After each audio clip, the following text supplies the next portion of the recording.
Frisco's status as one of the fastest growing cities in the country, how do you feel the exemplary reputation of the school district has contributed to that growth? Well, it's pretty amazing. And they do go hand in hand, especially in this world that we live in where we're so connected worldwide. So when you have a high-performing school district like Frisco, there's no doubt the word spreads. Mm-hmm. And in fact, last year we did a new parent orientation, and there were about 100 parents there from all over the place. And we asked that question. I asked the question, how many of you chose Frisco ISD? And about 90% of the hands went up. And so these are people who got online, did their research, looked at Frisco, compared them to other school districts, and made the choice to move here. So there's definitely this relationship between the quality of Frisco and the small schools model and people wanting to move here. And we're, right now we're experiencing that with Toyota, the relocation of Toyota. Lots of those families coming from California and from Kentucky are shopping school districts in this area. They can live anywhere, and many, many of them are landing in Frisco. Absolutely.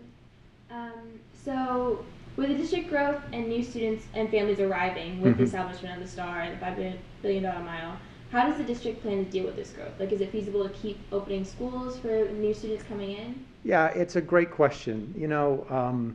We've been talking a lot lately about that question. Back in the 90s, when the real kind of founding fathers of the community decided on the small schools model, none of them really envisioned that we could be talking eventually in 2018 or 19 about 14, 15, 16 high schools. And so we really do have to look at that. We know a couple of things. Number one, right now, we are fully committed to that small schools model. And when we open high school number 9, Lebanon Trails, right behind me here, and then high school number 10, Memorial, those are 2,100 student small high schools. We definitely need a conversation about what happens after that, because from a state funding standpoint and just an operational standpoint, we have to have this conversation and look at different options.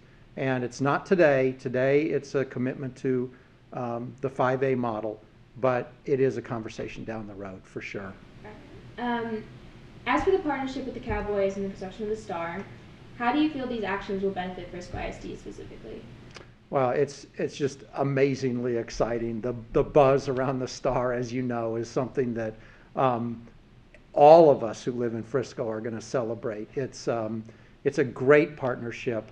It's very important for people to understand that we did not write a check to Jerry Jones and the Dallas Cowboys. That's a partnership between the school district and the city, and the Cowboys are one of the partners in that partnership. So also with that, the Cowboys have been tremendous partners, and they are responsible for bearing the cost of a lot of the things inside the stadium. And they are giving Frisco ISD everything that we could want in terms of the finish outs and the design. And we're keeping our eye directly on opportunities for students. And so everything from running the big video boards to producing a game broadcast, all of these things are being discussed with the idea, how do Frisco students have an opportunity to get involved in that? So you'll see our students playing on the fields, marching bands performing in there, but behind the scenes, our students will be heavily involved in the operations of those events, and that's really exciting. So with the new with the new headquarters in Toyota, and I think it's FedEx now moving to Frisco. Yep. And along with the new community members, how do you feel that this will change the makeup of the Frisco community, not just the district? Well, Mayor Masso, he has this saying that welcome to Frisco. Half of us are not here yet, and so that kind of he's just trying to set that mindset that it was announced last night that Frisco has hit the 150,000 population mark. Well, we're on our way to being a community of 300,000 or more. So indeed, half the people are not here yet. So I think from a school district standpoint, what that means is we have to never assume that people, parents specifically, understand what our district is about. We have to tell our story in a number of different ways, including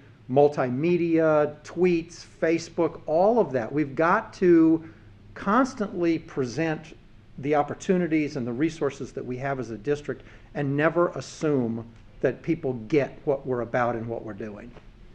And with Frisco ISD making little changes, like we can get our transcripts online and send them to college now with Parchment. Right. And most of our schools using online databases for logging service hours for Yes. the 100-hour report. How would you define the role of our schools in keeping up with the technology-driven world?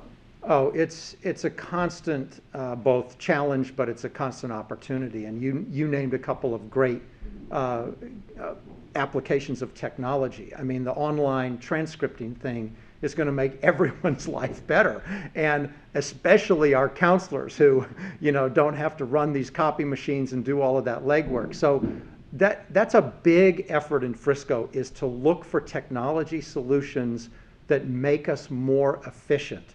And within that efficiency, then ultimately that leads to having more resources to hire teachers and take care of the things that we need to at the school. So it's constantly evolving.